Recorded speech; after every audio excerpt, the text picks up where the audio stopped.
Good morning to all of you. So we can start the lecture if things are fine.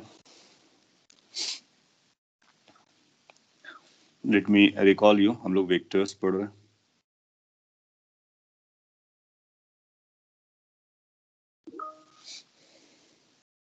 Yes, good morning to all.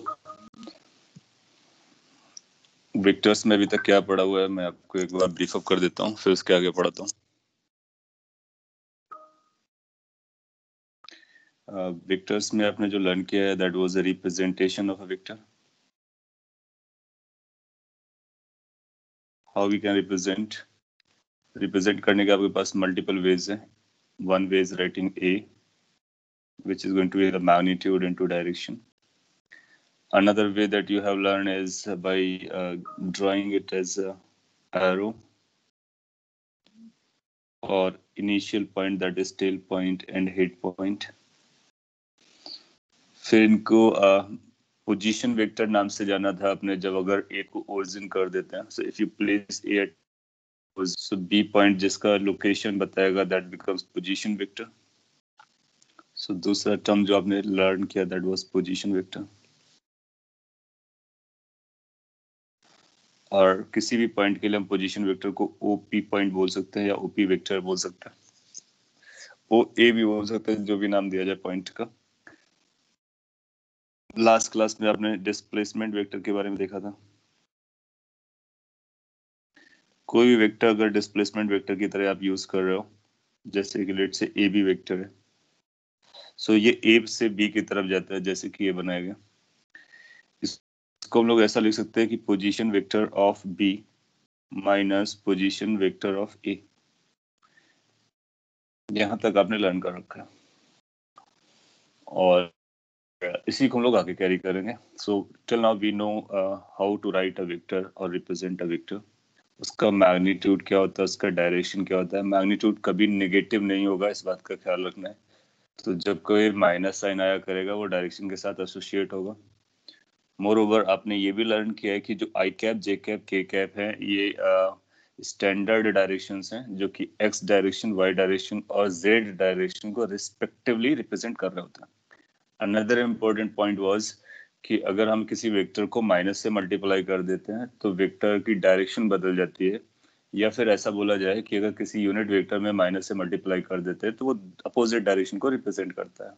Unit vector भी हम लोगों ने learn किया है. So unit vector talks about the direction और उसको cap से represent करता है. जैसे कि आई कैप एक यूनिट वेक्टर है, जे कैप एक यूनिट वेक्टर है, के कैप एक यूनिट वेक्टर है. इनका अगर कोई मैग्नीट्यूड आपसे पूछता है तो मैग्नीट्यूड 1 बोलेंगे. So, जब कभी किसी कैप का मैग्नीट्यूड निकाला जाएगा so that will be 1. This is how unit vectors are defined. किस पर्पस के लिए डिफाइन किए जाते हैं? डायरेक्शन बताने के लिए. यू विल फाइंड कि यहाँ पर हम लोग कई सारी चीजें डिफाइन कर रहे होते हैं. अपना पर्पस ये है कि हम वेक्टर क्वांटिटीज को डील कर सकें. और वेक्टर क्वांटिटीज को डील करने में सबसे इंपॉर्टेंट एस्पेक्ट है कि उनकी डायरेक्शंस को डील कर सके. मैग्नीट्यूड्स को डील करना अपने को आता है. अगर नंबर्स दिए हैं तो मल्टीप्लाई डिवाइड्स और सब्ट्रैक्ट ऐड करना सब कुछ आता है. But how to involve the directions and how to use those directions in algebra, वो पार्ट अपने को लर्न करना है. तो अभी तक हम लोगों ने ये लर्न किया कि डायरेक्शन को कैसे हम रिप्रेजेंट कर सकते हैं, यूज कर सकते हैं वेक्टर को रिप्रेजेंट करने के लिए. कई बार आपने ये भी लर्न किया इसको हम थीटा के टर्म में भी दिखाते हैं. सो उस तरह से भी दिखा सकते हो डायरेक्शन को. और ए से बी की तरफ है ये भी बोल सकते हो. अब हम आई कैप जे कैप के कैप को एज ए स्टैंडर्ड यूज करने वाले हैं. यहाँ तक का समराइजेशन था. अब हम लोग आगे बढ़ सकते हैं. कुछ टर्मिनोलॉजीज होते हैं या कुछ टाइप्स ऑफ वेक्टर होते हैं. जैसे आपने देखा है कि यूनिट वेक्टर होता है. सिमिलरली कुछ और वेक्टर्स होते हैं तो उनके नाम लिख लेते हैं, इंपॉर्टेंट टाइप्स. और सिंपली नाम से स्टार्ट कर सकते हैं. जीरो वेक्टर और नल वेक्टर. जीरो वेक्टर को हम लोग नल वेक्टर भी बुला सकते हैं. क्या मीनिंग है मैं ब्रीफ में समझा देता हूँ. एज पर the definition we can say कि अगर कोई वेक्टर है जिसका मैग्नीट्यूड 0 है तो ऐसे वेक्टर को हम जीरो या नल वेक्टर बोलने वाले हैं. A vector having zero magnitude.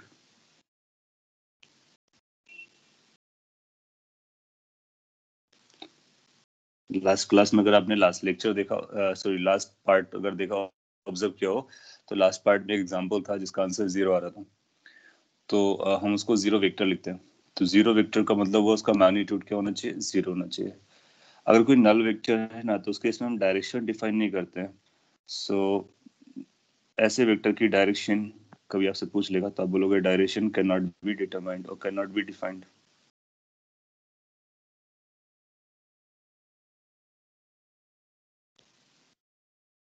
उसकी डायरेक्शन लोग डिफाइन नहीं कर पाते, लेकिन उसका मैग्नीट्यूड क्या होता है? 0 होता है। कैसे रिप्रेजेंट करते हैं? सो 0 वेक्टर को ऐसा लिखेंगे, 0 के ऊपर वेक्टर लगा देंगे, तो ये 0 वेक्टर हो गया। अगर आप उसको समझना भी चाहते हो थोड़ा, तो आप सोचो कि अपने पास एक पॉइंट ए है और एक पॉइंट बी है। तो ए से बी वेक्टर के बारे में हम लोग जानते हैं, तो ए से बी वेक्टर को बनाने के लिए ए और बी को ज्वाइन कर देता है। तो इस वेक्टर का जो मैग्नीट्यूड होता है वो ए और बी के बीच का डिस्टेंस होता है, लेंथ, यू नो दैट। अच्छा, अगर हम इस लेंथ को कम करते करते 0 करना चाहें, तो आप पाओगे कि जो बी पॉइंट होगा ना वो ए पर लोकेटेड होगा, तो ए और बी एक ही साथ लोकेटेड हो जाएंगे।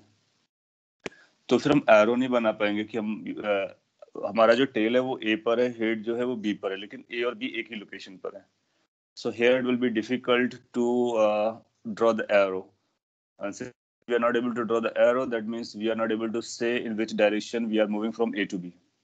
That means we are not able to determine the direction. So direction is not being determined or cannot be determined because we don't have a magnitude. But we defined it for a purpose. Purpose क्या होता है define करने का? Suppose कर लीजिए आपको कोई बोलता है दो वेक्टर्स हैं, या वेक्टर इक्वेशन लिखते हो आप, और इसका सम 0 आता है, तो अगर आपने केवल 0 लिखा तो ये रॉन्ग हो जाएगा। सिंपल इक्वालिटी का सिंबल जो होता है वो बोलता है कि लेफ्ट साइड में जो लिखा होना चाहिए राइट साइड में एग्जैक्टली वही लिखा होना चाहिए। तो अगर आपने 0 लिखा और ये वेक्टर है और ये स्केलर है, एक वेक्टर एक स्केलर के कभी बराबर नहीं हो सकता है। क्यों? क्योंकि वेक्टर में मैग्नीट्यूड और डायरेक्शन चल रहा होता है, स्केलर में केवल मैग्नीट्यूड चल रहा होता है, तो by definition they can never be equal. So इसको डिफाइन करने के लिए अपने को क्या करना होता है? अपने को यहाँ पर वेक्टर बनाना पड़ता है। जैसे आपने इसको वेक्टर बना दिया, तो अब आपके पास क्या हो गया? लेफ्ट हैंड साइड में वेक्टर है, राइट हैंड साइड में वेक्टर है, दैट विल वर्क। सो कई बार इक्वेशंस में हमको 0 की जरूरत पड़ती है, इसलिए नल वेक्टर को डिफाइन कर लेते हैं। आपको आइडिया लग गया होगा। तो डायरेक्शन क्या होगी? Direction can not be determined, और मैग्नीट्यूड क्या होगा? 0, दैट्स द पॉइंट। और भी टाइप ऑफ वेक्टर्स होते हैं, डिफाइन किए जाते हैं, जैसे कि इक्वल वेक्टर्स। कई बार आपसे बोलेगा कि इक्वल वेक्टर्स है। So when we will say कि two vectors are equal or more than two vectors are equal, उसके लिए कंडीशन क्या होती है? तो मैं यहाँ पे शॉर्ट पे लिखता हूँ। अगर दो वेक्टर्स इक्वल हैं, मैं शॉर्ट में लिख रहा हूँ if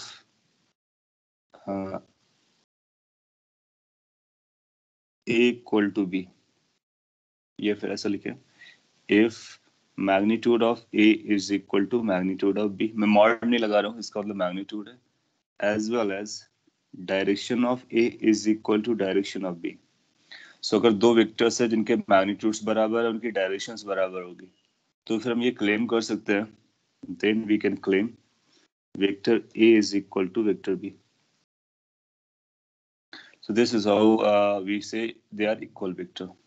That means A vector and B vector are equal vectors. So now onwards जब कभी दो वेक्टर्स को इक्वल कहा जाए, इसका मतलब हम ये समझेंगे कि उन दोनों के मैग्नीट्यूड्स इक्वल हैं, उन दोनों की डायरेक्शंस सेम है।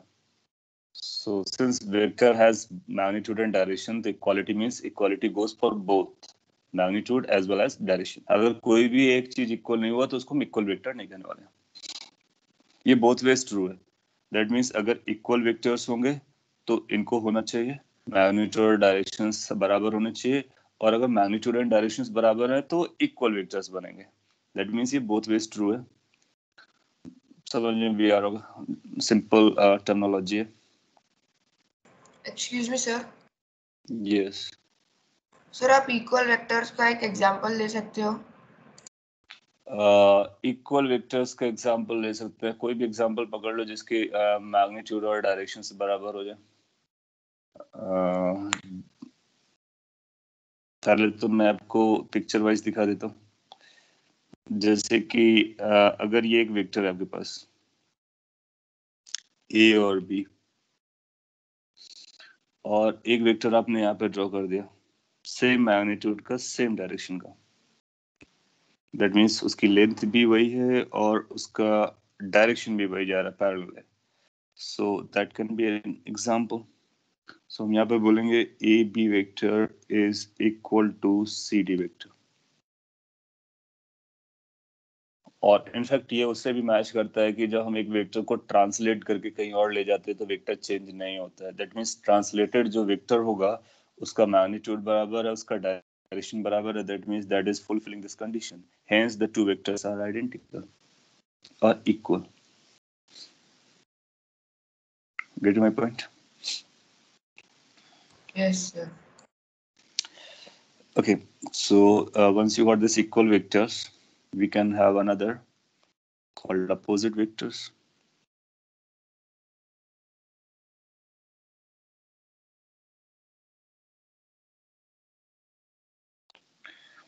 So अगर अपने पास दो वेक्टर्स हैं और उनको अपोजिट क्लेम करना है, उसका मीनिंग क्या जाएगा?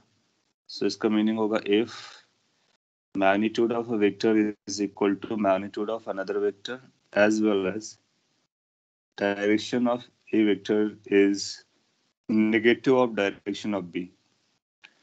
Now अगर हमने a वेक्टर में को b के साथ लिखा है और माइनस लगाया, तो आप जानते हो ये माइनस क्या बताना चाह रहा है कि ये जो दूसरा वाला वेक्टर है माइनस के साथ, ये b की डायरेक्शन के अपोजिट है। इसका मतलब a का जो डायरेक्शन है b की डायरेक्शन के अपोजिट है। So this basically says directions of a and b are opposite. Directions of a vector and b vector are opposite.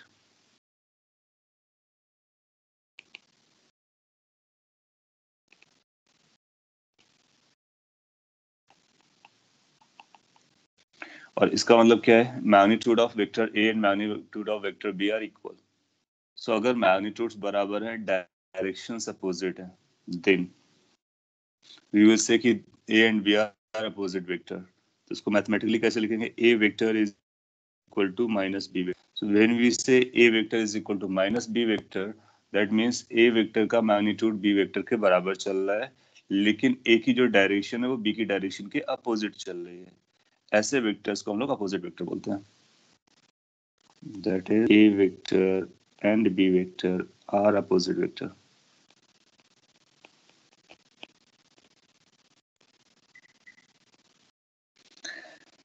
Picture में भी देख सकते हैं, kind of example you can think of कि अगर आपको ए वेक्टर ये दिया गया है या ए बी वेक्टर दिया गया, आपको इसका अपोजिट क्रिएट करना है, तो आप क्या कीजिए, एक वेक्टर ड्रॉ कीजिए जिसका लेंथ यही हो लेकिन उसकी डायरेक्शन रिवर्स हो, सम sort of this.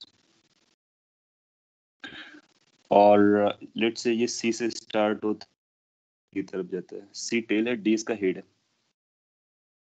Then you will find कि इन केस अगर दोनों के मैग्नीट्यूड्स बराबर है, लेंथ बराबर है और सेम डायरेक्शन में, तो यहाँ पर हम बोलेंगे ए बी की जो वैल्यू है वेक्टर की वो माइनस सी डी के बराबर है। सो दे आर अपोजिट।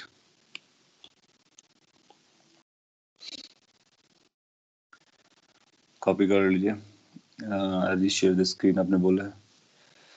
ओके, सो मैं अभी शेयर कर दे रहा हूँ because you have tried an times.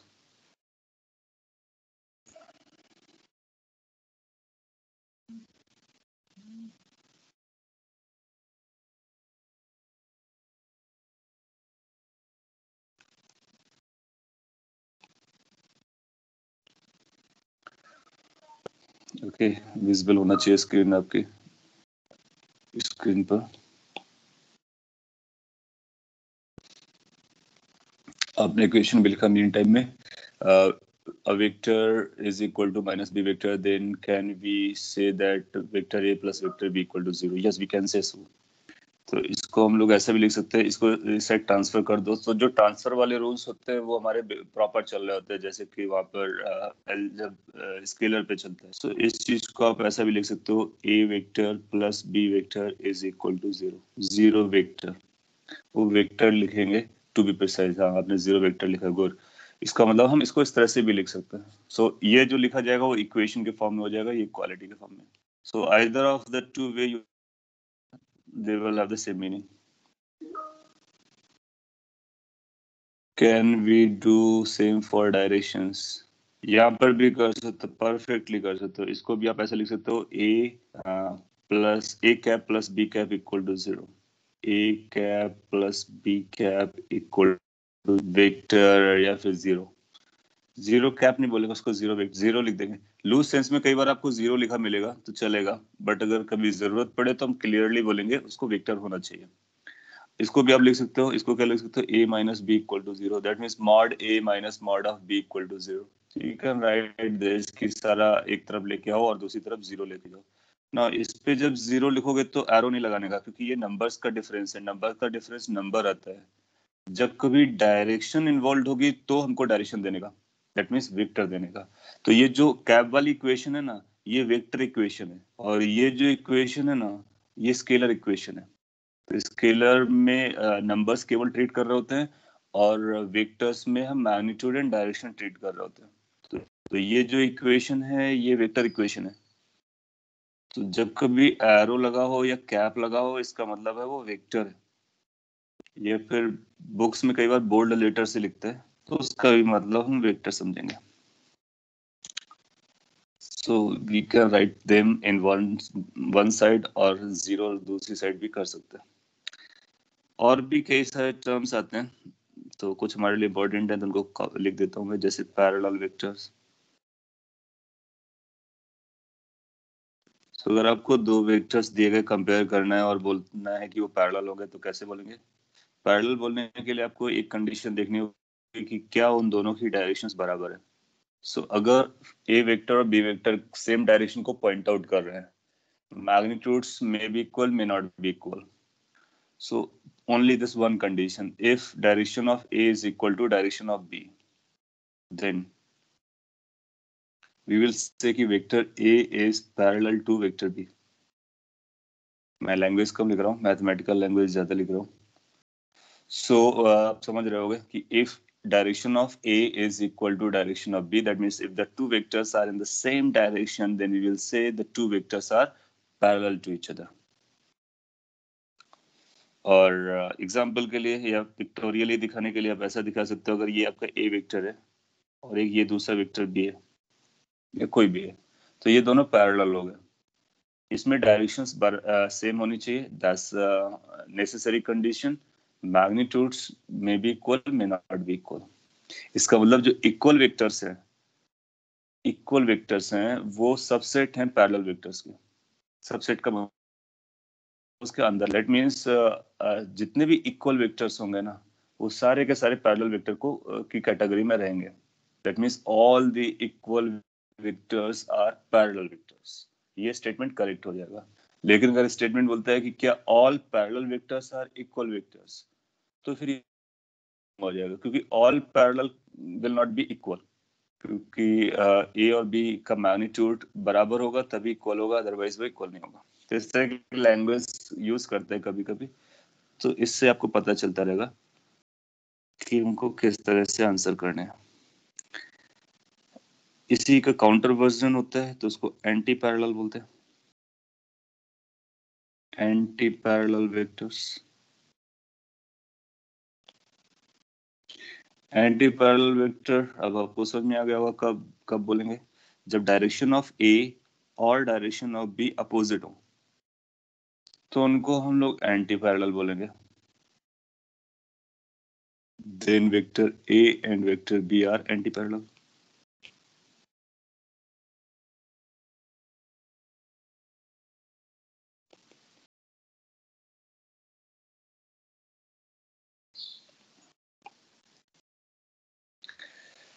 ना इसके लिए पिक्टोरियली शो करना चाहोगे तो आपको समझ में आ गया होगा कि अगर ए वेक्टर इधर है, दूसरा वेक्टर उसके अपोजिट डायरेक्शन में हो, मैग्नीट्यूड्स कंपेयर नहीं कर रहे हैं, मैग्नीट्यूड्स कुछ भी हो सकता है, बराबर भी हो सकते हैं और अलग अलग भी हो सकते हैं। अगर मैग्नीट्यूड्स भी बराबर हो गए तो फिर अपोजिट वेक्टर जैसे बन जाएंगे ये।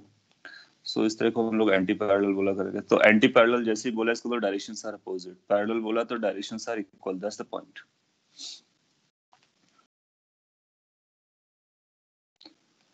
कॉपी कर लीजिए। फिर और भी टर्म्स बनाए जा सकते हैं जैसे परपेंडिकुलर वेक्टर्स। सो आप बोलोगे परपेंडिकुलर वेक्टर्स का मतलब होगा कि वो 90 डिग्री पर रहेंगे। पैरेलल वेक्टर में दोनों के बीच का एंगल कितना होगा, वो 0 होगा। एंटी पैरेलल में दोनों के बीच का कितना एंगल होगा, 180 होगा। दो वेक्टर के बीच का एंगल कैसे डिटरमाइन करते हैं वो भी अपने को समझना है।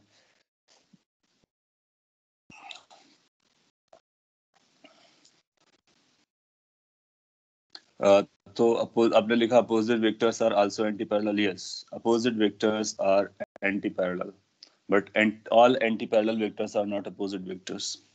So वो आपको समझ के रखना है। So by now we have understood what the vectors are, how we represent, how what are the types, important types जो हमारे लिए काम किए वो हम लोगों ने देखा। अब हम लोग आगे बढ़ करके ये बात कर सकते हैं कि अगर अपने पास दो वेक्टर्स गिवन है तो उनको हम कैसे ऐड करने वाले हैं, कैसे सब्ट्रैक्ट करने वाले हैं और उनके आगे की क्या स्टोरी जाने वाली है।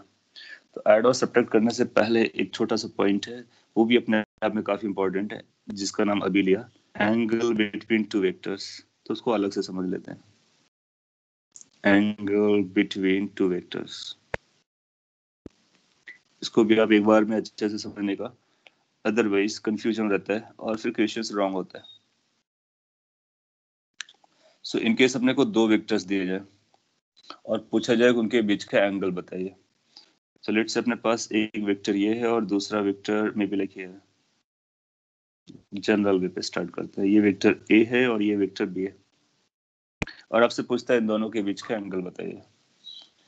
सो एंगल बेसिकली दो लाइंस के बीच का होता है और हम लोग दो लाइंस के बीच में जानते हैं, जैसे हमारे पास एक ये लाइन है एक ये लाइन है, बोल रहा कि इनके बीच का एंगल बताइए, तो हम जानते हैं कि दो एंगल बनते हैं। एक ये छोटा वाला एंगल बनता है, एक्यूट बोलते हो, और एक बड़ा वाला एंगल बनता है जिसको आप ऑब्ट्यूज एंगल बोलते हो। लाइंस में ये भी होता है कि ये जो एंगल है और हम लोग जानते हैं कि ये एंगल आपस में बराबर होने वाले हैं और ये एंगल भी आपस में बराबर होने वाले हैं। तो ये स्टोरी हम लोग जानते हैं, लेकिन लाइन और वेक्टर में डिफरेंस है। क्या डिफरेंस है वो अपने को अगर याद रहेगा और दिमाग में रहेगा तो फिर हम गलतियां कभी नहीं करेंगे। लाइन में डायरेक्शन नहीं होती है जबकि वेक्टर में डायरेक्शन होती है। तो ये जो लाइन है ना, इस एक लाइन में दो वेक्टर बन सकते हैं।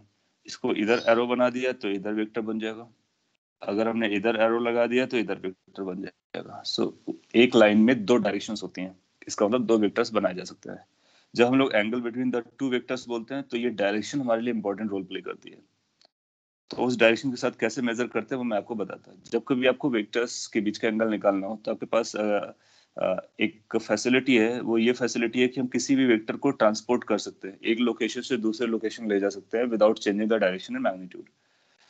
तो फिर हम किसी एक वेक्टर को लेकर के दूसरे वेक्टर के पास में लेके आएंगे और उनको इस तरह से रखेंगे कि अगर उनकी टेल्स ज्वाइन हो जाती है तो वो टेल्स को ज्वाइन करा देंगे। तो बी वेक्टर को मैंने यहाँ से पिक किया और बी वेक्टर को मैंने यहाँ पे प्लेस कर दिया।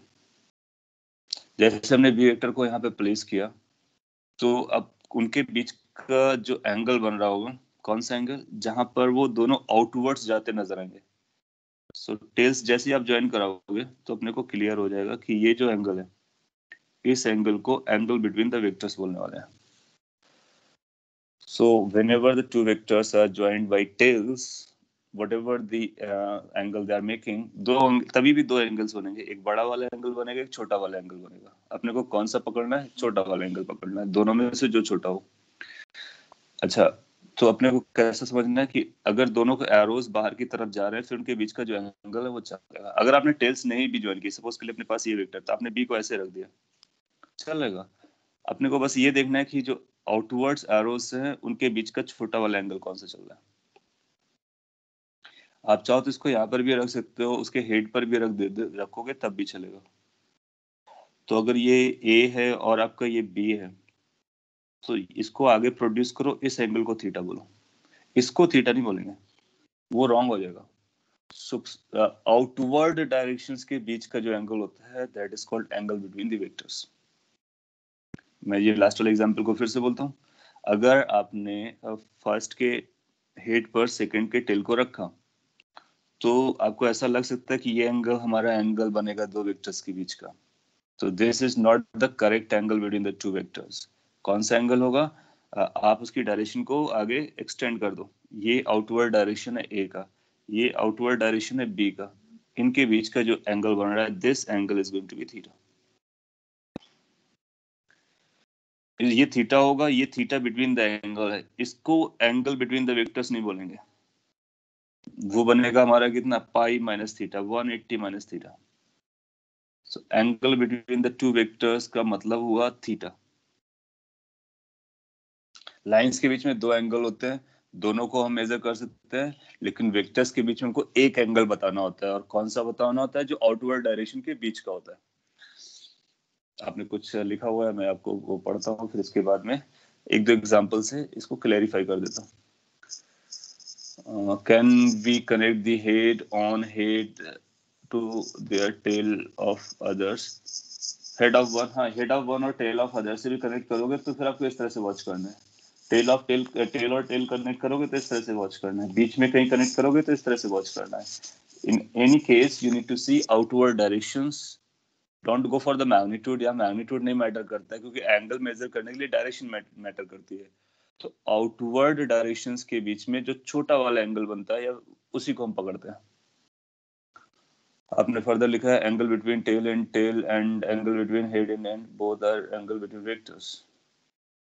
Tell and tail, I don't know, tail और टेल को ज्वाइन करने के बाद जो आउटवर्ड डायरेक्शन होती है वो एंगल थीटा बनता है।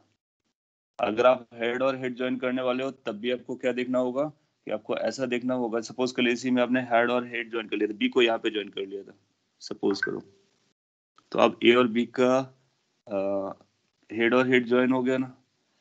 अगर ये ज्वाइन हो गया तो हम किस एंगल को बोलेंगे? तो आप बोलोगे कि ये बी की डायरेक्शन इधर जाती है, ए की डायरेक्शन इधर जाती है, दोनों के बीच का ये एंगल है, इसी को हम थीटा बोलेंगे। ये पूरे को थीटा नहीं बोलेंगे, वरना गलत हो जाएगा।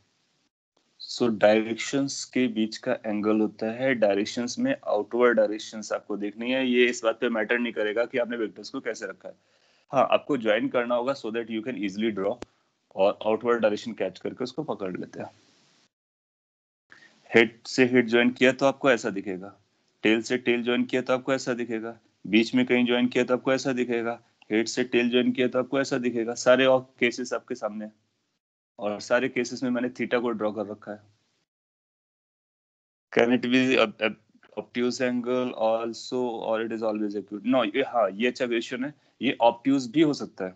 obtuse का मतलब होता है more than 90, लेकिन जो हमारे पास दो ऑप्शंस होंगे, दो में से छोटा वाला पकड़ना होता है। It can be more than 90, of course it can be more than 90, लेकिन ये 180 से छोटा पड़ेगा। यस, 180 या उससे छोटा रहेगा। तो angle between the two vector कहां से कहां तक रन करेगा? 0 से लेकर के 180 तक, मैक्सिमम गोइंग टू बी 180।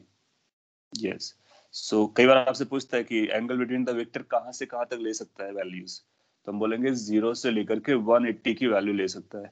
180 के से ज्यादा करोगे तो हम छोटा वाला एंगल मेजर कर लेंगे जो कि 180 से छोटा होगा, बड़े को नहीं मेजर करते हैं। So angle between the two vectors lies between 0 to 180।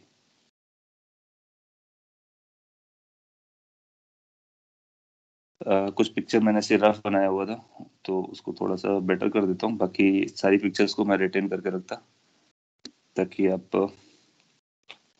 को याद रहे। अभी हम एक दो एग्जांपल पिक करेंगे और उसके बेसिस पर भी आपको समझ में आ जाएगा। ए वेक्टर, बी वेक्टर और ये एंगल थीटा था। ये चारों केसेस, ये सारे केसेस आप ड्रॉ कर सकता हूँ। जो थीटा की रेंज रहने वाली है वो 0, यस 0 आ सकता है, अप टू पाई, यस पाई आ सकता है। तो दोनों को क्लोज ब्रैकेट पे रखने का। तो थीटा विल बी 0 to पाई। इसको इस तरह से भी लिखते हैं हम लोग, that's language mathematical way of writing. 0 radian से लेकर के पाई रेडियन के बीच में रहता है। तो क्या ये ऑब्टूज हो सकता है? यस। क्या एक्यूट हो सकता है? यस। क्या 0 हो सकता है? यस। क्या 180 हो सकता है? यस। क्या 180 से ज्यादा लिखेंगे? नो, क्योंकि अगर एक एंगल 180 से ज्यादा हो रहा है तो दूसरा वाला 180 से कम हो रहा होगा, तो कम को पकड़ेंगे।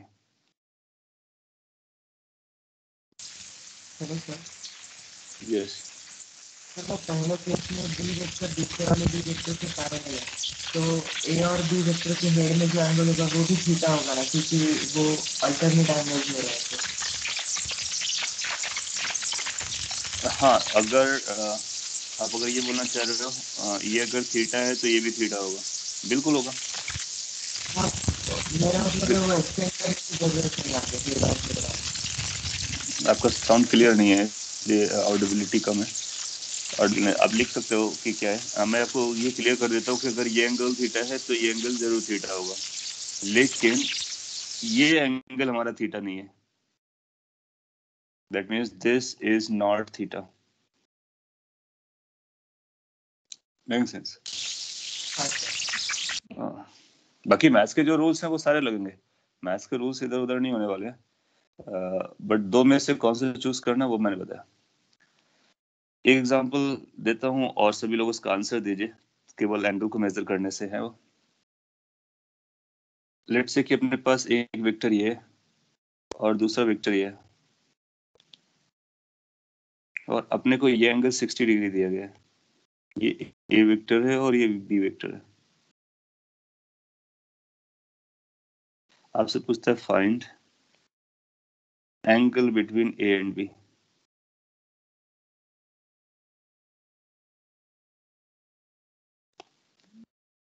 ए और बी वेक्टर्स के बीच में कितना एंगल बनेगा ये अपने को पता करना है।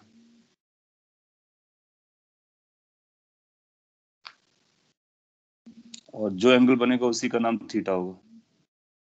तो थीटा रिजर्व कर दिया गया है किसके लिए? Angle between the two vectors के लिए। सो 120 मोस्टली आंसर आ रहा है।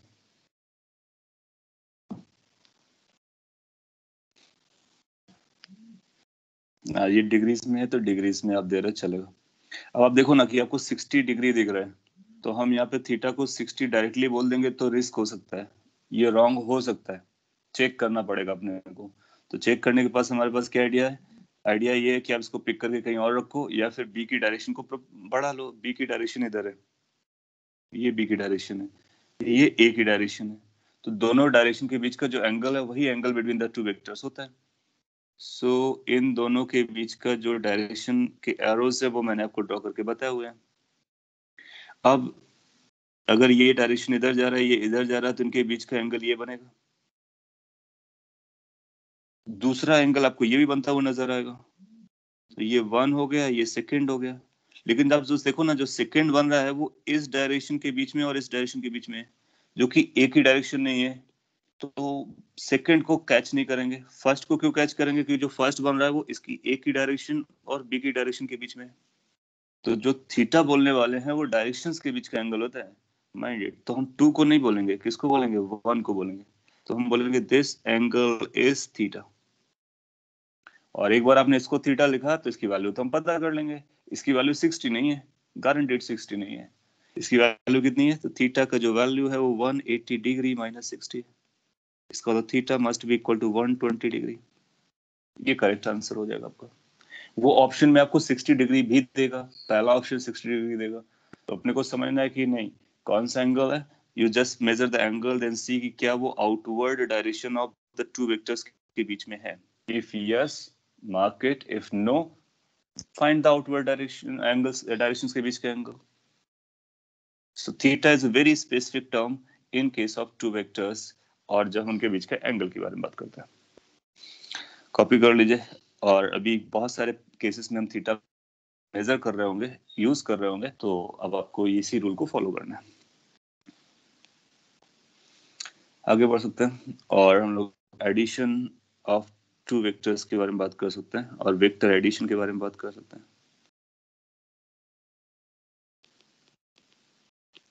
अभी तो हम लोगों ने ये समझ लिया कि वेक्टर्स क्या होते हैं और कैसे रिप्रेजेंट करते हैं। अब लोग थोड़ा सा आगे बढ़ रहे हैं और ये जानने की कोशिश करेंगे कि वेक्टर्स को ऐड कैसे किया जाता है, एडिशन ऑफ वेक्टर्स। सो एक बार हमने वेक्टर एडिशन लर्न कर लिया, यू विल फाइंड कि फिजिक्स में द मोस्ट इम्पोर्टेंट कॉन्सेप्ट जो है, जो बहुत बार यूज होने वाला है, मोस्टली यूज होने वाला है, मोस्ट टाइम पे यूज होने वाला है, वो एडिशन वाला पार्ट है। सो अभी से लेकर के जब तक हम लोग सिलेबस खत्म करेंगे, मॉडर्न फिजिक्स तक जाएंगे, ऑप्टिक्स तक जाएंगे, या फिर जहां भी लास्ट तक चलेंगे, वहां तक भी ये वेक्टर एडिशन आएगा। तो since it is widely used, तो इसको करेक्टली समझना और अच्छा प्रैक्टिस करना मस्ट है, वरना क्या होगा, वहां पर आपकी इफिशियंसी थोड़ी सी डाउन हो सकती है, क्योंकि आपको जल्दी आंसर निकालना होता है, कैलकुलेशन करनी होती है, और कई बार कैलकुलेशन एरर होने के चांस भी रहते हैं। ये मैं आपको पहले से डिस्क्लेमर करता, क्योंकि अभी जो 12th के बैचेस चल रहे हैं ना, और हम लोग सपोज कर लीजिए इलेक्ट्रोस्टैटिक या मैग्नेटिज्म पढ़ रहे होते हैं, और जहां पर वेक्टर आ जाता है, एडिशन आ जाता है, तो मैं बोलता है कि आपको आता है ये, लेकिन बहुत सारे बच्चे फिर वहां पर लैग कर जाते हैं, क्योंकि अगर गलती से उन्होंने स्टार्टिंग पे ध्यान नहीं दिया है तो इसलिए इसको अपने को समझना है। इनफैक्ट पूरा वेक्टर अपने को समझना है, एडिशन उसमें ज्यादा इंपॉर्टेंट रोल प्ले करेगा, और बहुत सिंपल भी है। सो अगर अपने पास दो वेक्टर है, मैं शॉर्ट में बोलता कि लेट अपने पास वेक्टर ए और वेक्टर बी है। तो एडिशन का मतलब हुआ कि हम दोनों को ऐड करना चाहेंगे, तो a plus B will be known as addition of two vectors. इसको जनरली हम आर वेक्टर से लिख देते हैं। तो कई बार एडिशन को बोलते हैं resultant of vector A and vector B. तो जब हम ऐड करते हैं तो उसको रिजल्टेंट वर्ड यूज करते हैं, इसलिए आर लिख देते हैं। तो दिस इज बेसिकली इंडिकेटिंग पूरा part resultant of vector A and vector B. तो अगर कभी resultant of vector and vector B बोलेगा, इसका मतलब हम मल्टीप्लाई नहीं करेंगे, डिवाइड नहीं करेंगे, सब्ट्रैक्ट नहीं करेंगे, क्या करेंगे, ऐड करेंगे। So addition of vector is also known as getting resultant of two vectors. अच्छा, जो रिजल्टेंट आएगा, सो रिजल्टेंट वेक्टर क्या हुआ, R vector. So R vector will be known as resultant vector. अब कोई दूसरा भी नाम दोगे तो चलेगा, सी वेक्टर दे दोगे तब भी चलेगा, यहाँ पर हम आर यूज कर ले रहे हैं। अच्छा, जो रिजल्टेंट है वो भी एक वेक्टर है, इसका मतलब इसका खुद का अपना मैग्नीट्यूड होगा, खुद का डायरेक्शन होगा। ए का अपना मैग्नीट्यूड होगा, ए के बारे में हमको पता है कि ए का मैग्नीट्यूड ए है, बी का मैग्नीट्यूड बी है, एंड दोनों के बीच का एंगल थीटा है। तो ये सब अपने को पता रहेगा, क्या क्या पता रहेगा, magnitude of A, magnitude of B, and theta. What is theta? Theta is angle between vectors A and vector B, वही जो अभी हम लोगों ने लर्न किया। सो वो स्पेसिफिक थीटा है, अपने को पता है। अब अपने को पर्पस ये है कि आर निकालना है, तो अगर रिजल्टेंट को पता करना है, इसका मतलब अपने को दो चीजें चाहिए। क्या चाहिए? आर का मैग्नीट्यूड चाहिए और आर की डायरेक्शन चाहिए। एक बार अपने को मैग्नीट्यूड और डायरेक्शन मिल गया, इसका मतलब हमको एडिशन का मैग्नीट्यूड और डायरेक्शन मिल गया, इसका मतलब हमने एडिशन कर लिया। सो अपने को एडिशन पता करने के लिए उसका मैग्नीट्यूड और डायरेक्शन चाहिए, और ये हम पता करना चाहेंगे। इसको पता करने के लिए हमारे पास कई सारे मेथड्स हैं। बेसिकली एक ही मेथड है, उसके कई सारे नाम है, ऐसा आप बोल सकते हो। तो जो पहला है उसको हम लिख सकते हैं, एक लॉ जैसा है, that's called triangular law of vector addition.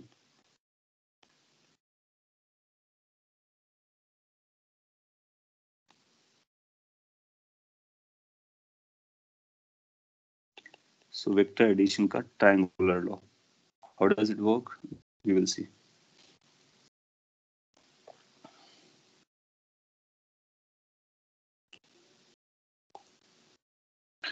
Again, I'm talking in short.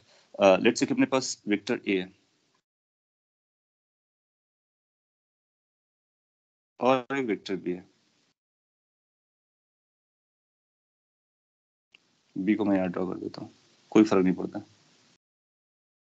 As long as उसका मैग्नीट्यूड और डायरेक्शन आपने मेंटेन किया हुआ है। तो लेट्स से A वेक्टर है और ये B वेक्टर है। इनके मैग्नीट्यूड्स, दैट मींस लेंथ अपने को नोन है, इनकी डायरेक्शंस पता है, इनके बीच का एंगल भी पता है। So triangular law of vector addition क्या बोलता है कि अब इन वेक्टर्स को इस तरह से रखो, एक वेक्टर को अपना रेफरेंस रखो और दूसरे वेक्टर को शिफ्ट करके एक वेक्टर की तरफ लेके आओ। सो लेट्स से कि ये अपनी गिवन सिचुएशन थी, इनिशियली हम लोगों ने ए वेक्टर को जैसा था वैसे ही रखा, और बी वेक्टर को ट्रांसपोर्ट करके लेकर के आए। इस तरह से आपको बी को रखना है सो दैट कि बी का टेल फर्स्ट के हेड पर रहे। So B should start from the head of the A. तो किसी एक वेक्टर को, दो में से किसी एक को आप क्या करोगे, रेफरेंस पकड़ोगे और दूसरे वेक्टर को उसके हेड से स्टार्ट कर दोगे। तो जो थीटा होगा, क्या क्या ये एंगल हमारा थीटा बनेगा दो वेक्टर्स के बीच का? अभी हम लोगों ने लर्न किया। तो अब बोलोगे नहीं, this won't be the angle theta because that is not between the directions. तो फिर आप बोलोगे थीटा कौन सा होगा, तो इसको थोड़ा सा आगे प्रोड्यूस करोगे, सो आपको पता चलेगा ये ए की डायरेक्शन है, ये बी की डायरेक्शन है, तो उनके बीच का एंगल थीटा ये बन जाएगा. सो इस तरह से आपको अरेंज करना होता है. So whenever two vectors are known to us, उनका फिगर हमको दिया हुआ है, तो हम किसी एक वेक्टर को लेकर के आएंगे और जो दूसरा वेक्टर है उसके हेड के ऊपर उसके टेल को रखेंगे और एक इस तरह का अरेंजमेंट बनेगा. एक बार इस तरह का अरेंजमेंट बन गया, अरेंजमेंट बना, तो हमारे पास फर्स्ट का टेल बचेगा और दूसरे का हेड बचेगा. Now what to do is this कि जो फर्स्ट का टेल है उसको सेकंड के हेड से ज्वाइन करने का. जैसे आप ज्वाइन करोगे तो आपको ये नया वेक्टर मिल जाएगा. इसी नया वेक्टर को हम बोलेंगे a plus B, that is r. So resultant को कैलकुलेट करने के लिए हम एक ट्राइंगल बनाते हैं, इसीलिए इसका नाम है triangular law of vector addition. तो इससे अपने को क्या पता चल जाता है, उसका रिजल्टेंट वेक्टर जिसकी हमको तलाश थी वो पता चल जाता है. पिक्टोरियली पता चल गया. अब उसकी मैग्नीट्यूड निकालेंगे, डायरेक्शन निकालेंगे. मैग्नीट्यूड के लिए हमको लेंथ चाहिए होगी, लेंथ हम ट्राइंगल से निकालेंगे, और डायरेक्शन के लिए एंगल चाहिए होगा तो एंगल पता कर लेंगे. सो पॉइंट इज कि अगर दो वेक्टर्स अपने को गिवन है, उनको हम इस तरह से अरेंज करेंगे. फर्स्ट के टेल को लास्ट के हेड से ज्वाइन कर देंगे. जो भी ये नया रेड कलर का वेक्टर दिख रहा है that will become our resultant vector. अब हमारा पर्पस ये होगा कि इसकी लेंथ कैलकुलेट करें, तो थोड़ा सा ज्योमेट्री यूज कर लेंगे, टिग्नोमेट्री जो भी आएगा, और अपना आंसर बता देंगे. नाउ अगर इनके नाम कर दें तो लेट्स से कि ये नाम, इसको नाम हम ए दे देते हैं, इसका नाम बी दे देते हैं, इसका नाम सी दे देते हैं. तो ए बी हमको गिवन था vector, B C vector was known to us. अपने को ए सी वेक्टर की जरूरत है. तो ए सी की लेंथ, उसका मैग्नीट्यूड बनेगा. डायरेक्शन के लिए क्या करेंगे, जिस तरह से ये थीटा इधर मेजर किया गया था, तो यहाँ से हम ए के से एक एंगल मेजर कर लेंगे और लेट्स से इसका नाम डेल है. सो ये जो एंगल बन रहा है, ये एंगल बेसिकली हमको रिजल्टेंट की डायरेक्शन दे रहा है, एसी वेक्टर की डायरेक्शन दे रहा है. किसके रिस्पेक्ट में, ए के रिस्पेक्ट में. तो ए वेक्टर से वो कितना एंगल पर है वो भी बता देंगे. दैट मीन्स हमको रिजल्टेंट की डायरेक्शन पता चल गया और एसी का लेंथ पता चल जाएगा, तो अपने को मैग्नीट्यूड पता चल जाएगा. Understood? So this is how we are going to perform triangular law of vector addition. ये हम लोग बार बार नहीं करेंगे, हम इसका एक रिजल्टेंट फॉर्मूला बनाएंगे अभी, उस फॉर्मूले को बार बार यूज करेंगे. तो बेसिकली मैग्नीट्यूड कैसे निकलेगा, लेंथ से निकलेगा. डायरेक्शन कैसे निकलेगा, इस एंगल से निकलेगा. तो हमारा पर्पस दो चीजें निकालना है, लेंथ ऑफ दिस ईसी और एंगल डेल. इससे अपने को रिजल्टेंट का मैग्नीट्यूड, रिजल्टेंट की डायरेक्शन दोनों पता चलेगी. कॉपी कर लीजिए और फिर हम लोग क्विकली इसको कैलकुलेट कर लेते हैं, मैग्नीट्यूड एंड डायरेक्शन बोथ. यहीं से भी कैलकुलेट कर सकते हैं. थोड़ा सा डिटेल में बताने के लिए मैं नेक्स्ट स्लाइड में इस फिगर को फिर से बना देता हूँ. तो सेम फिगर मैं फिर से ड्रॉ कर दे रहा हूँ. यस सर, यहाँ पर ए बी और थीटा आपने को गिवन है. यस, आपको ए वेक्टर पता होगा और बी वेक्टर पता होगा. दैट मींस ए का मैग्नीट्यूड नोन है, बी का मैग्नीट्यूड नोन है और थीटा नोन है. Okay sir. सो अपने को क्या क्या नोन है, इसका लेंथ ए होगा, इसका लेंथ बी होगा, ये नोन है, और उनके बीच का थीटा भी आपको दिया जाएगा. So this are the given quantities. पता क्या करना है, पता ये करना है कि ये ए प्लस बी का मैग्नीट्यूड कितना होने वाला है. सो ये जो डायमेंशन होगी वो a प्लस बी के मैग्नीट्यूड की बात करेगा. दैट मीन्स रिजल्टेंट के मैग्नीट्यूड की बात करेगा. वही अपने को निकालना है. और अपने को ये भी पता करना है कि ये एंगल कितना है. दैट मीन्स a वेक्टर से कितना एंगल बनाता है. ये स्टार्टिंग में भी यहाँ पे लिख दिया था, a b और theta is known to us. और सबसे ज्यादा हम लोग इसी चीज को यूज करेंगे. ए कितना है, बी कितना है वो बोलेगा, थीटा कितना ए भी बोलेगा, फिर बोलेगा ए प्लस बी का मैग्नीट्यूड बताओ, रिजल्टेंट की डायरेक्शन बताओ, हम बताएंगे.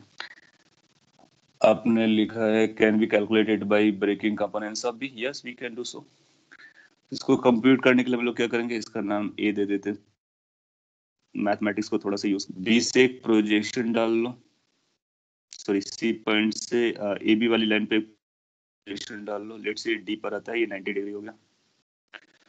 और अब आप बी डी सी ट्राइंगल को वॉच करो. मैं मैं एज्यूम करके ये डायमेंशन डायरेक्टली लिख देता हूँ। ये जो डायमेंशन आएगी वो बी कॉस थीटा के बराबर आ जाएगी।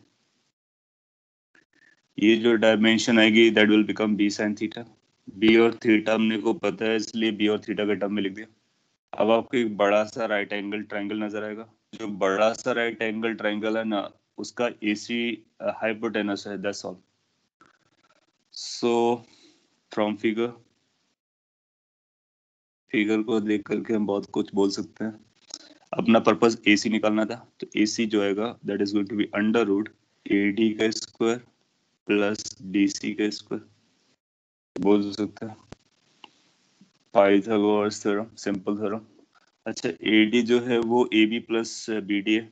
स्टेप्स लिख देता हूँ सो दैट कि आपको अब में से किसी को इशू ना बने। एडी को हम A B plus B D लिख सकते हैं, बिल्कुल लिख सकते हैं, और डीसी को डीसी रहने देते हैं। अब ए बी की वैल्यू अपने को पता है, A B is the magnitude of a vector, that is B D अभी कैलकुलेट किया है, that is B cos theta, square कर देंगे, plus DC is B sine theta. अगर आप ध्यान से देखोगे तो सारा कुछ हमारा ए बी और थीटा के टर्म में आ गया। बस यही तो अपने को चाहिए था। और ए सी का मतलब magnitude of A B vector है। So from here we are getting some sort of this कि जो magnitude of A B vector है दैट मीन्स रिजल्टेंट का मैग्नीट्यूड है, जिसको हम आर बोलने वाले हैं। इसकी वैल्यू आ रही है अंडर रूट, इसको एक्सपेंड कर लो, ये आएगा ए स्क्वायर। मैं डायरेक्टली भी लिख सकता हूँ लेकिन स्टेप वाइज लिखता हूँ। ये a प्लस बी का होल स्क्वायर वाला फॉर्मूला है, तो a square plus B square cos square theta, then you will have a plus twice times a into B cos theta, और दूसरा वाला जो है that will be equal to B square sine square theta. So जो resultant है r, it is becoming like this, a square plus B square, common ले लो B square, तो कॉस स्क्वायर थीटा यहाँ से आएगा, यहाँ से साइन स्क्वायर थीटा आ जाएगा, plus twice A B cosine theta. Now sine square theta cos square theta का जो सम होता है, ये क्या आइडेंटिटी है। नो मैटर कौन सा थीटा हो, नो मैटर कौन सा थीटा हो, ये हमेशा वन रहता है। तो वो आप जानते, तो पॉइंट इज कि अपने को आर की वैल्यू पता चल गई। So resultant that means A और बी का magnitude, that means A C का लेंथ, वो आ गया A square plus B square plus 2ab cos theta. Copy कर लीजिए, काफी इंपॉर्टेंट स्टफ है और सिंपल भी है। कोई स्टेप आपको क्लियरली एक्सप्लेन करना हो तो जरूर बोलिए। अगर फास्ट है तब भी आपको मेरे को बताना पड़ेगा। आई एम एज्यूमिंग कि इतना आप जान रहे हो। Sine square theta plus cos square theta equals to 1 for all values of theta. तो थीटा की सारी वैल्यूज के लिए 1 होता है, जिसको हम आइडेंटिटी कहते हैं। उसको यहाँ पर रख दिया गया।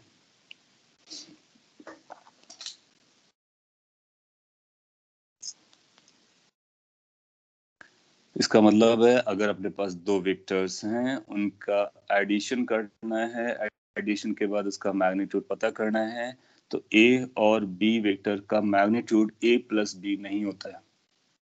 a और b वेक्टर के मैग्नीट्यूड, वेक्टर्स का जो मैग्नीट्यूड होता है उसमें अपने को a का स्क्वायर करना होता है, b का स्क्वायर करना होता है, a और b को मल्टीप्लाई करते हैं 2 के साथ में, और ये भी पता करना होता है कि उनके बीच का एंगल कितना चल रहा है। दैट मीन्स हम दो वेक्टर्स का सम का मैग्नीट्यूड नहीं बता सकते हैं जब तक हमको ये ना पता हो उनके बीच का एंगल कितना है। क्योंकि ये वेक्टर्स हैं इसलिए डायरेक्शंस हैं, इसलिए डायरेक्शंस को हमको पता होना चाहिए। दैट मीन्स उनके बीच में कितना डायरेक्शन चल रहा है, यानी कितना एंगल चल रहा है, ये अपने को पता होना जरूरी है एज पर द कॉन्सेप्ट ऑफ वेक्टर्स। जबकि स्केलर में क्या होता है, हमारे पास a है, हमारे पास b है, तो a सम कितना होता है, a प्लस बी होता है, लेकिन यहाँ पर a प्लस बी नहीं है। I'm just trying to explain you कि scalars are different and vectors are entirely different. वो इस ट्राइंगल से दिए जाते हैं। अच्छा, एक बार ये पता चल गया तो direction is not a big deal. Direction के लिए फिर से ये बड़ा सा ट्राइंगल लगा लेंगे। जब ये बड़ा सा ट्राइंगल लगाओगे तो tan अल्फा या tan डेल्ट की वैल्यू निकाल सकते हैं। इसको डेल लिख सकते हो, अल्फा भी लिख सकते हो, कुछ लोग इसको अल्फा लिखते हैं। तो अगर डेल आपको इश्यू बन रहा है तो हम इसको अल्फा में कन्वर्ट कर सकते हैं। लेट्स इसको नाम अल्फा कर देता हूँ, यहाँ इससे पिछले वाले में भी इसको अल्फा बना देता हूँ, क्योंकि अधिकतर बुक्स उसको अल्फा लिखेंगे, कुछ डेल लिखेंगे, तो जो भी लिखेंगे आप उसको समझ लेना। बट अपने को क्या समझना है, अपने को समझना जो है वो ये है कि उसको निकालेंगे कैसे अल्फा को। So alpha is the angle between vector what, क्या बता सकते हैं अल्फा किन किन वेक्टर्स के बीच का एंगल है? It is angle between A and B, और बी एंड आर, और आर एंड ए। तो आप बोलोगे आर और ए के बीच का एंगल है, क्योंकि इसका डायरेक्शन इधर, इसका डायरेक्शन इधर, उसके बीच का एंगल है। Yes, A and R, good. So उसको टेन अल्फा निकाल सकते हैं क्या? पिक्चर को देख करके आप ये बता सकते हो कि टेन अल्फा की वैल्यू कितनी आएगी? सो ऊपर जो सी डी था, यानी डी सी डिवाइड बाई नीचे जो कि ए डी था, ये D C divide by A D. और डी सी की वैल्यू कितनी है वो तो आपको पता है, टेन अल्फा। डी सी की जगह आप लिखोगे बी साइन थीटा, नीचे आएगा A plus B cos theta. A क्यों आया? क्योंकि A B plus B D था। पिक्चर आप देख सकते हो, आपकी कॉपी में बना होगा, नहीं तो लास्ट स्लाइड में ये था। तो ये total distance a plus B cos theta है, और ये डिस्टेंस b साइन थीटा है, दोनों का रेशियो ले लिया। बस यहाँ से आपको अल्फा मिल जाएगा। सो ये जो फॉर्मूला है, बस आपको ये फॉर्मूला याद रखना है, ये डायरेक्शन बताता है, बस इसमें याद क्या रखना है, here alpha, here alpha is angle made by resultant vector with A vector. A vector से बनाया गया एंगल है, और ए यहाँ पर यूज हो रहा है और बाकी बी यूज हो रहा है। कई बार आपसे बोलेगा कि बी से बना हुआ एंगल बताइए, ठीक है, अगर हम ए से बता सकते हैं तो बी से भी बता सकते हैं। Let beta is angle made by resultant with B. So अगर बीटा एंगल बनाता है बी से, तो क्या हम बीटा निकाल पाएंगे? आप बोलोगे बिल्कुल निकाल देंगे। तो अपने को क्या करना होगा, टेन बीटा बोलना होगा। अच्छा बोलो कि हम ए को पकड़े या बी को पकड़े, हमारे लिए तो दोनों बराबर चल रहे हैं ना। सो ए और बी में अगर उनका नाम बदल देते हैं तो कोई फर्क नहीं पड़ने वाला है, बस एक ही फर्क पड़ेगा कि जो ए के रेस्पेक्ट में था वो बी के रेस्पेक्ट में आ जाएगा। तो हम लोग क्या कर सकते हैं, जहां पर ए और बी आ रहा है इस एक्सप्रेशन में, उनको आपस में एक्सचेंज कर देंगे।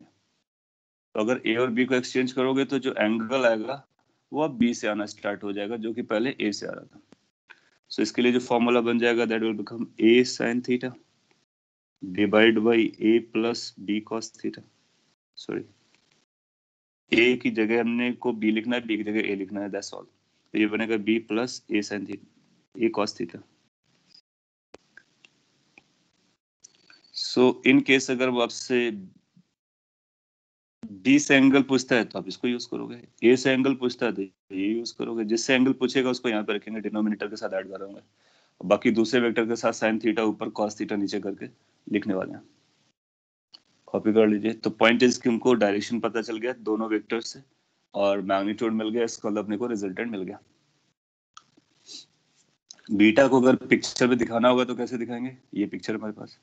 बीटा किसके किसके बीच का एंगल है? बीटा जो एंगल है वो B C vector, that means B vector और रिजल्टेंट के बीच का वेक्टर है, यानी ये एंगल बीटा होगा। तो अगर बीटा को आपको दिखाना होगा तो यहाँ पर दिखा सकते हैं। अगर ये बीटा हुआ तो बेसिकली ये एंगल बीटा हो जाएगा, हो जाएगा। सो आप चाहो तो इसको घर पे प्रूफ कर सकते हो, जो फॉर्मूला मैंने लिखा किया वही बीटा बनेगा, और उसकी वैल्यू, तो ये हमारे लिए बीटा एंगल हो जाएगा। सो अल्फा बीटा दोनों अपने को पता चल गया। एक बार अल्फा बीटा पता चल गया तो हम ये भी देख सकते हैं कि ये जो थीटा है ना वो एक्सटीरियर एंगल है, और ये दोनों इंटीरियर एंगल है। तो हमारे पास एक और आइडिया भी है कि टेन थीटा, ये जो थीटा की जो वैल्यू है वो इंटीरियर एंगल्स के बराबर होती है, सम के बराबर होती है। तो अल्फा प्लस बीटा थीटा के बराबर होगा, ये भी याद रख सकते हो। ऑल्सो ये जो अल्फा है और ये जो बीटा है, ये किसके बराबर होगा? थीटा के बराबर होगा। पॉइंट इज कि अगर अपने को अल्फा पता है तो बीटा डायरेक्टली हम यहीं से निकाल लेंगे। क्यों? क्योंकि अपने को थीटा तो ऑलरेडी पता है। Beta is known, so we can find the alpha because we know this equation. So आप इसको भी use कर सकते हो. So point is we can find the directions, we can find the magnitude. अब मैं आपसे एक दो क्वेश्चन करता हूँ माइनर से, आप उनके आंसर कर दोगे और फिर ये एडिशन वाला बेसिक पार्ट हो जाएगा. इसके फर्दर पार्ट को हम लोग नेक्स्ट क्लास पे लेके चलेंगे. यहाँ तो कोई कंसर्न क्वेरी हो तो जरूर बोलिए. ये डेरिवेशन कैसे किया गया, सिंपल मैथमेटिक्स है. और स्टिल अगर आपको इश्यू बना रहा हूँ तो you are suppose to ask. मैं आपको कुछ क्वेश्चन देना स्टार्ट करता हूँ. जिससे कि पहला एग्जांपल कुछ ऐसा बोलता है कि if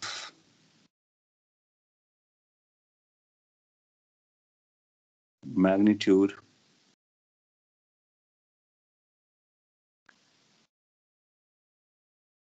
of two vectors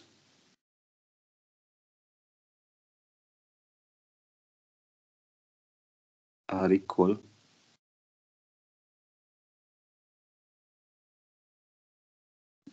to 5 unit. अब यहाँ पे यूनिट लिख रहे हैं क्योंकि हम वेक्टर का नाम नहीं बता रहे. अगर वेक्टर फोर्स होगा तो न्यूटन आ जाएगा, डिस्प्लेसमेंट होगा तो मीटर आ जाएगा accordingly. So if magnitude of two vectors are equal and they are equal to 5 unit and they make 60-degree angle between them, then find magnitude of resultant vector. So उनके resultant vector का magnitude कितना जाएगा ये अपने को पता करना है. You'll find कि simple application of that formula है.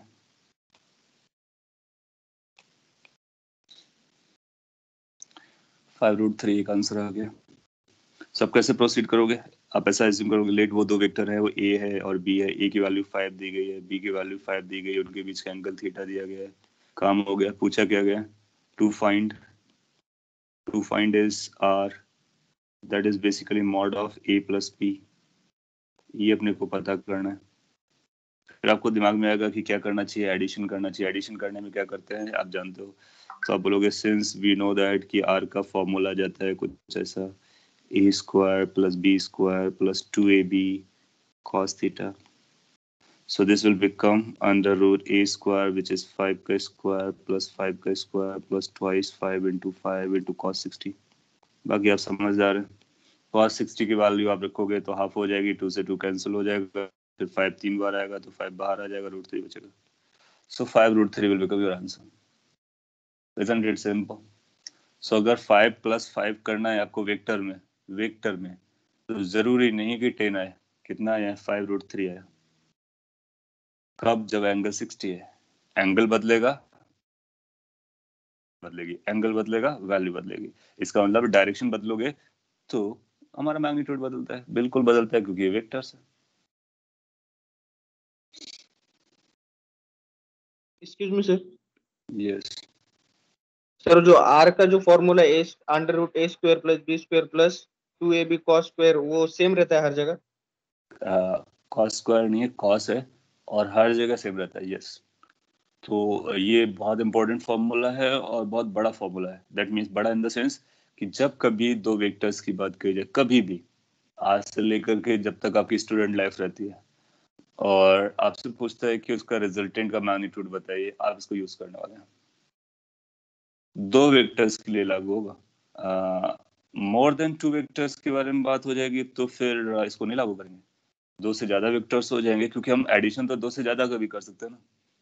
For more than two we will see कि और भी क्या हमारे पास आइडियाज है, वो बाद में देखेंगे. तो पहले दो को लर्न कर लें.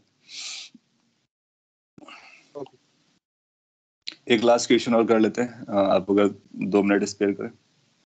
सिंपल है, पॉपुलर भी है.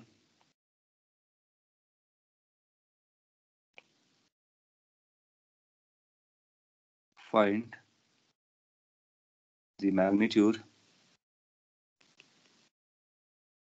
of resultant of two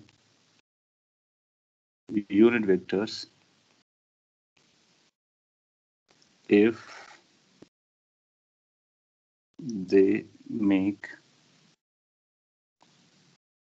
angle 120 degree between them। ये कई बार एग्जाम में आ चुका है, अलग अलग एग्जाम्स में। बहुत सिंपल है, पूछ लेता है।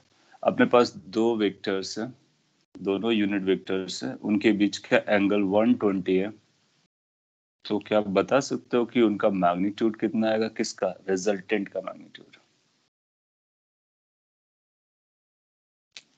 Okay, I am getting 1 as an answer.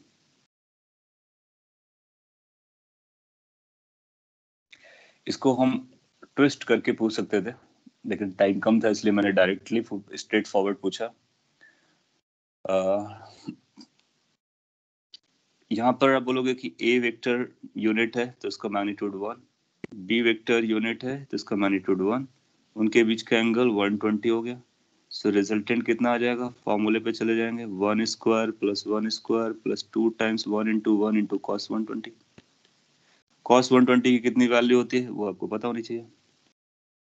सो आएगा 1 प्लस 1 इंटू 2। कॉस 120 को आप साइन कॉस 90 प्लस 30 लिख सकते हो, वो साइन माइनस साइन 30 आएगा तो माइनस हाफ हो जाएगा। सो कॉस 120 माइनस हाफ होता है, इसको भी याद रख सकते हो। सी बनेगा 2 minus 1, that is root 1, that is 1. So 1 is the correct answer. Now इसको ट्विस्ट करके कैसे पूछा गया एग्जाम में, पूछ लेता है। वो ऐसा बोलेगा कि अगर अपने पास दो यूनिट वेक्टर हो, क्या दो यूनिट वेक्टर का सम एक यूनिट वेक्टर आ सकता है? और अगर आ सकता है तो किस एंगल पर आएगा? That is the case. आपने देखा कि आपके पास ए का मैग्नीट्यूड 1 है, बी का मैग्नीट्यूड 1 है, रिजल्टेंट का भी मैग्नीट्यूड 1 आ रहा है। इसका मतलब है कि ए और बी दो यूनिट वेक्टर्स को ऐड करने से थर्ड वेक्टर जो मिल रहा है वो भी यूनिट वेक्टर मिल रहा है। वो कब होता है? वो 120 डिग्री पर होता है। सो अगर 120 डिग्री के अलावा कोई और एंगल आपने लिया होता तो आप पाओगे कि ये जो वैल्यू होती है वो 1 नहीं आती। 1 नहीं आती तो ये यूनिट नहीं बनता। तो इसका मतलब दो यूनिट वेक्टर का आंसर एक यूनिट वेक्टर तभी बनता है जब एंगल कैसा हो? 120 डिग्री हो। खास पॉइंट है। और इसी क्वेश्चन को उसने ट्विस्ट करके या अलग अलग लैंग्वेज में कई बार पूछे। एनीवे, पिक्चर में कैसा दिखेगा? पिक्चर में हम लोग ऐसा दिखा सकते हैं कि एक मिनट के लिए, इन केस अगर मुझे पिक्चर में ड्रॉ करना हो, so we can draw like this कि एक वेक्टर हमारे पास ये था और यूनिट वेक्टर था, यानी डायरेक्शन थी। अगर इस डायरेक्शन को, व्हाट इट ट्राइंग टू से, कि अगर इस डायरेक्शन को आप इस डायरेक्शन से ऐड करें, डायरेक्शन को, अब इसको एक मिनट के लिए आराम से समझना तो आपको समझ में आएगा कि अगर इस डायरेक्शन को आप इस डायरेक्शन से ऐड करते हैं तो आपको एक डायरेक्शन मिलेगी। कौन सी डायरेक्शन मिलेगी? वो ये डायरेक्शन मिलेगी, और वो डायरेक्शन ही मिलेगी।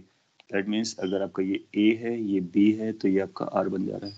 आप कैलकुलेट करके अल्फा निकाल सकते हो। ये जो अल्फा की वैल्यू आएगी that is going to be 60 degree. यहाँ से निकाल सकते हो अल्फा की वैल्यू, आपके पास फॉर्मूला है घर पे चेक करने का। So we can add the directions, and उसमें एक पर्टिकुलर केस हमको पता चल रहा है कि अगर दो डायरेक्शंस के बीच का एंगल 120 डिग्री है तो उसका जो रिजल्टेंट डायरेक्शन आता है उसके बीच से पास करता है। वो केवल और केवल डायरेक्शन आता है, मैग्नीट्यूड 1 रहता है। ओके, चलेगा ये। सो अभी भी हम लोग बेसिक्स पर हैं। दो वेक्टर्स के एडिशन को हैंडल करने की कोशिश की है जिसने रिजल्टेंट डायरेक्शन निकाला है। नेक्स्ट क्लास में हम थोड़े से बेटर क्वेश्चंस करेंगे और फिर सब्ट्रैक्शन के बारे में बात करेंगे, देन आफ्टर मल्टीप्लिकेशन। दो डायरेक्शंस को ऐड करने से डायरेक्शन हमको केवल 120 पे मिलती है। अदरवाइज आप दो डायरेक्शंस को कभी ऐड करोगे ना तो 120 उसका आंसर डायरेक्शन ही नहीं आएगा। डायरेक्शन का मतलब यूनिट वेक्टर। ऐसा जरूर होगा कि हमारे पास कोई भी वेक्टर्स हो, अलग अलग वेक्टर्स हो, तो उनके बीच का उसका रिजल्टेंट कहाँ पे लाई करेगा वो तो हम समझते हैं, लेकिन वेक्टर में मैग्नीट्यूड 1 से अलग भी होता है। डायरेक्शन का मतलब यूनिट वेक्टर है, तो यूनिट वेक्टर के लिए स्पेशल केस है। और भी जो इंपॉर्टेंट केसेस हैं वो हम लोग नेक्स्ट क्लास में एज अ क्वेश्चन पिक करेंगे, डोंट वरी। यहाँ तक कोई डाउट हो तो आप बोल सकते हो, otherwise we can close for the day. Sir, यस। sir, can you prove once how tan beta came? Well that can be good homework for you. मैंने बोला भी था शॉर्ट में। ये जो पिक्चर मैंने बनाया है थोड़ा सा ट्राई करो, फिर नेक्स्ट क्लास अगर आपसे नहीं आता तो नेक्स्ट क्लास में मेरे को बोलो कि मैंने ये 10 बीटा का जो फॉर्मूला लिख दिया है ये वाला, ये मैंने क्यों लिखा था? कॉमन सेंस है, सिमेट्रिकल सेंस है कि अगर ये अल्फा ए से बनाता है रिजल्टेंट और बीटा बी से बनाता है रिजल्टेंट, तो मतलब ए को अगर बी यहाँ कर दो और इसको यहाँ कर दो तो फिर उसका अल्फा यहाँ चला जाएगा, बीटा यहाँ आ जाएगा, इजंट इट? सो मैंने वही किया कि एक सिमेट्री या कॉमन सेंस को यूज करके इसको डायरेक्टली लिखा हुआ है, लेकिन हर कॉमन सेंस को हम साइंटिफिक सेंस से रिप्लेस करना चाहते हैं।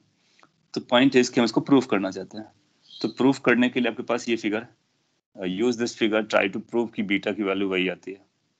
और अगर नहीं कर पाते तो मैं नेक्स्ट क्लास में करता। मैं आपको एक हिंट जरूर देता, जिस तरह से आपने यहाँ पर ए को एक्सटेंड किया था, बी से प्रोजेक्शन डाला था सी से, अब आप क्या करो, इसको एक्सटेंड करो और यहाँ से प्रोजेक्शन डालो, ये 90 बनाओ, ये एक ट्राइंगल बन गया, अपने को आप इजिली पता चल जाएगा।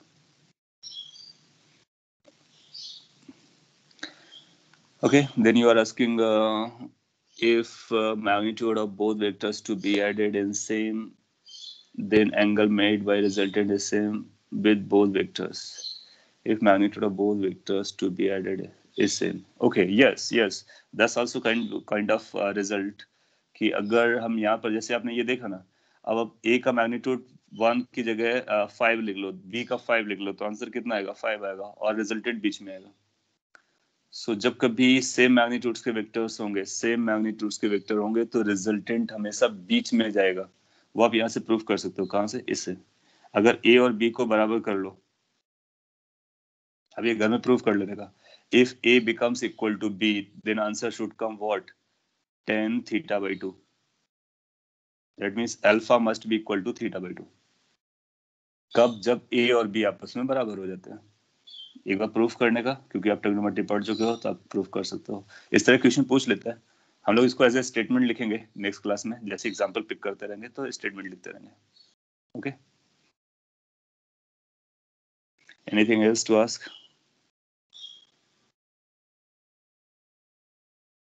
Okay, if there's nothing, see you in the next lecture then. Have a good time.